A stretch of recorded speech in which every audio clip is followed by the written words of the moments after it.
Hello and welcome to a cornucopia of tales and tellers. I'm Simona, and here with me is Alan. Hello, Alan. Hello, everybody. Hello, hello, hello. And this week we're celebrating both World Storytelling Day and World Poetry Day. So, Alan, I think you've got a poem for us, don't you? I have a couple of poems for us, a couple of little nice ones from the Emerald Isle and nearby, for all of us to enjoy. Wonderful. And also, we've got some poetry from Poland as Ewa is joining us once again. And we thank her very much for wanting to contribute to the podcast. Thank you, Ewa. So, as World Storytelling Day is on the Monday and World Poetry Day is on the Tuesday, Simona, what do you have for us? I've got a story that I created, putting together three well-known stories, and it's about the theme of Together We Can, to celebrate World Storytelling Day this year. So without further ado, enjoy.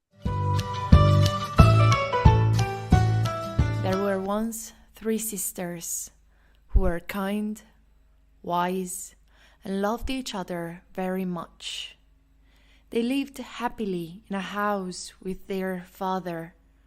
But one day, their father told them, "I'm very sick, and soon I will die. But I want to leave the house to one of you, and I will leave this house to the one of you who will be able to fill the house with something." And the first sister said, "Well, Father, I've got an idea. Give me 1 day and I'll be back." And she went out. The second sister said, "Oh, Father, I've got an idea. Give me 2 days and I'll be back." And she went out of the house. And the third sister too, she said, "Well, Father, I've got an idea too. Give me 3 days and I'll be back." And she went out of the house.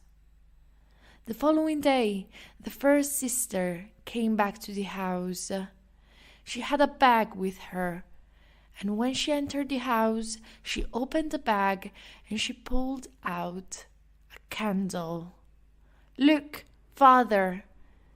And saying that, she lit the candle, and the light of the candle was so strong that all the house was full with light.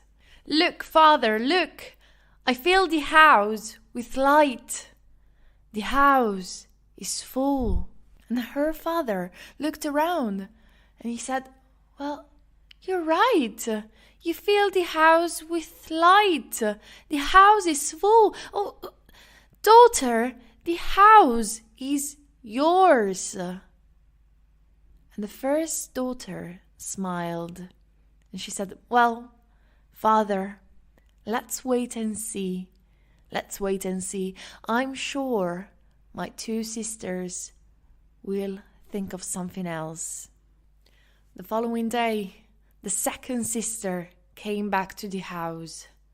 She was carrying something behind her back when she entered the house, and happily she said, "Father, I went to the house where we used to live before moving here.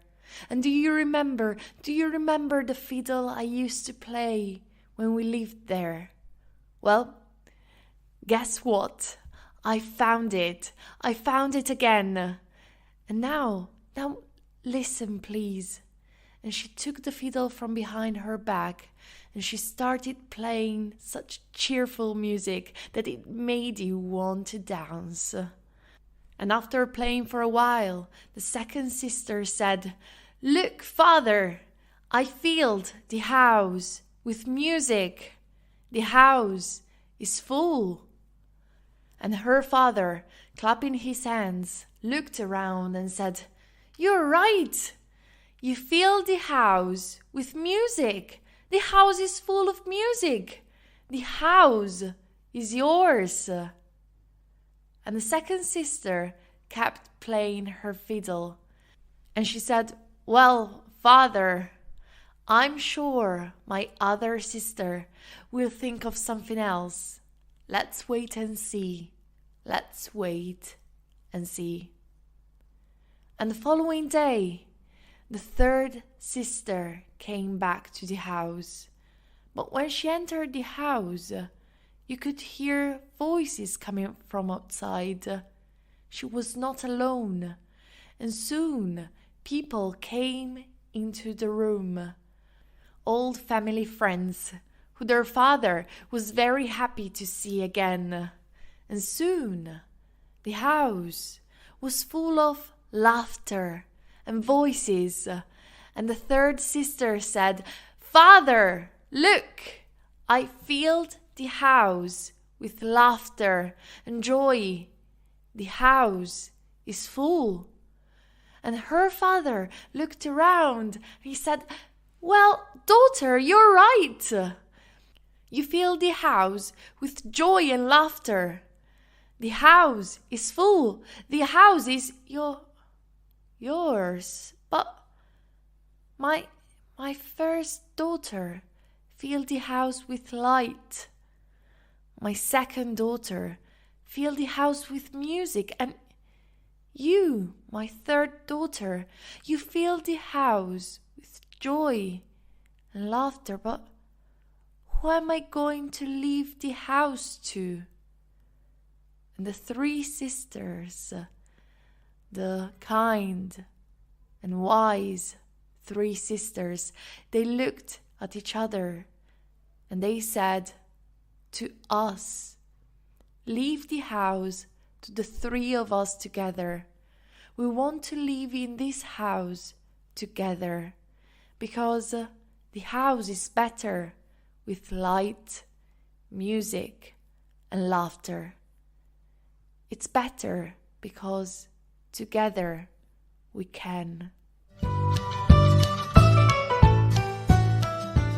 So throughout the podcast today, I'm going to do a total of 4 poems. 2 classical and 2 contemporary. Hope you enjoy. You probably know at least one of the classicals. So first, we're going up to County Donegal on the northwest of Ireland. And we're going back to the 19th century. This is William Allingham's, well, probably his most famous poem, The Fairies.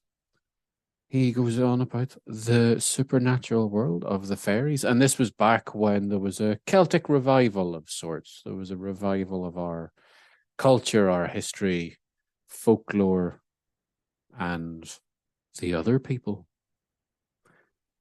The fairies. Up the airy mountain, down the rushy glen, we daren't go a-hunting for fear of little men. Wee folk, good folk, tripping all together, green jacket, red cap, and white owl's feather. Down along the rocky shore, some make their home. They live on crispy pancakes of yellow tide foam. Some in the reeds of the black mountain lake, with frogs for their watchdogs, all night awake. High on the hilltop, the old king sits. He's now so old and grey, he's nigh lost his wits. With a bridge of white mist, Columkilly crosses on the stately journeys from Slieve League to Ross's, or going up with the music on cold starry nights to sup with the queen of the gay northern lights. They stole little Bridget for 7 years long. When she came down again, her friends were all gone. They took her lightly back between the night and morrow. They thought that she was fast asleep, but she was dead with sorrow. They have kept her ever since, deep within the lake, on a bed of fig leaves, watching till she wake. By the craggy hillside, through the mosses bare, they have planted thorn trees for my pleasure here and there. Is any man so daring as dig them up in spite? He shall find the sharpest thorns in his bed at night. Up the airy mountain, down the rushy glen, we daren't go a-hunting for fear of little men. Wee folk, good folk, tripping all together, green jacket, red cap, and white owl's feather. So the next one I'm going to do is a contemporary one that I read out at the Christmas Eve World Storytelling Cafe Telling for Peace event. It's quite a powerful poem written by Imelda May and quite recent. Now, obviously, we can read the news worldwide, but just to set the context, there's a phrase in this that actually refers back to a very famous phrase, unfortunately, in Irish history from, well, basically, it was known to exist in the 1980s, but goes much further back than that. There was a phrase used across the UK and across America when the Irish diaspora were, leaving Ireland and looking for jobs, which is all we've ever done in our history. We have emigrated, simple as that. But there was signages and signposts for renting houses or for jobs that used the phrase "no blacks, no dogs, no Irish." Now, the Irish diaspora is 70 million people around the world. Our culture has invaded every country. We haven't, but our culture certainly has. But these were quite common signposts you would see in generally poorer areas where the Irish immigrated, couldn't get jobs, couldn't get housing. So this sort of harks back to that. I think it's an especially poignant poem, especially in the current times where even during a housing crisis, we've taken on, must be about 80,000 people from, certain other events happening around the world. So we need to remember, the human race, we're all from the one place, no matter how far you look back. All we want is a bit of happiness, safety, comfort, a roof over our head, something in our bellies. Maybe that's a nice Irish stew. And a cup of tea. Why not? So this is Imelda May's "You Don't Get to Be Racist and Irish." You don't get to be racist and Irish. You don't get to be proud of your heritage, plights and fights for freedom while kneeling on the neck of another. You're not entitled to sing songs of heroes and martyrs, mothers and fathers who cried as they starved in the famine, or the brave-hearted, soft-spoken poets and artists lined up in the yard, blindfolded and bound, waiting for Godot, and point-blank to sound.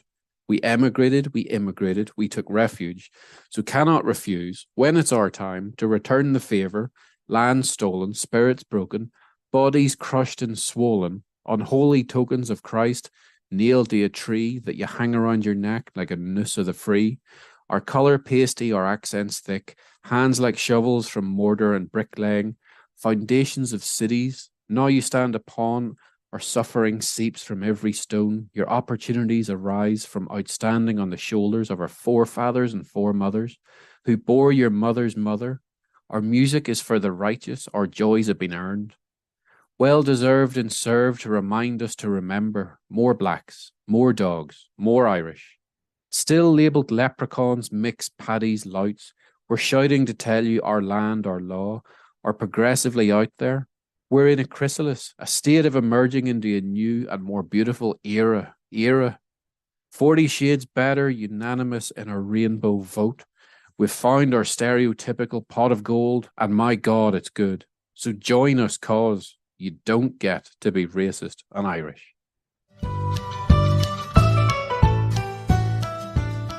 The poem I'd like to share with you was written by Halina Poświatowska, a renowned and greatly popular figure in female lyrical poetry in Polish post-war literature. She is primarily a poet of love. In her poetry there are references to philosophy, but it's not philosophical poetry at all. It's intellectual, using the language of discourse or argumentative. 1956 marked a significant political as well as cultural transition, and after a period of social realism, Polish poetry spoke with a full voice and showed incredible richness. What began to matter was imagination, the courage to express oneself, irony, distance, and personality. The debut of Halina Poświatowska's idol worship in 1958 was one indicator of this transition. Her choice of the free verse, addressing directly the subject of love, and the existential reflection placed her within the mainstream of Polish poetry. Despite the passing of time, Poświatowska is not forgotten by the readers. Perhaps she enchants, with her feminine charm, but at the same time she impresses with her existential courage. Here's one of her poems translated by Maya Peretz. She bears the name of a tall sunflower, who, very much in love, follows her with the enraptured gaze of 1,000 gold-hued eyes into the hearts of broad leaves. As a bee swarm, the sun drones, so the sunflower chimes into the bluely thrown gold, while Van Gogh, who lived mostly in the minds of angels, has planted him on canvas and ordered to shine.